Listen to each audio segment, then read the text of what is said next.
Hai korang, GTI Design is here. Hari ni kita nak share lagi dekat korang Piala Rahmah tapi kod RC09. Okey, yang ni body asas untuk RC09. Korang boleh tengok dia punya body 3D korang.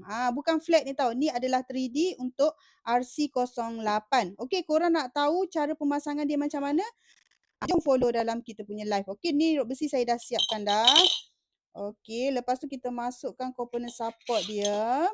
Inilah body asas untuk RC09. Ni sesuai untuk kalau program ilmiah pun sesuai tau. Sebab body dia tak nampak macam sport sangat.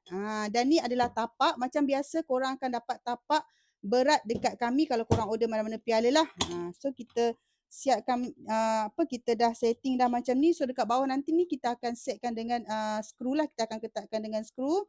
Dan macam biasa kami akan bagi printing menggunakan plate.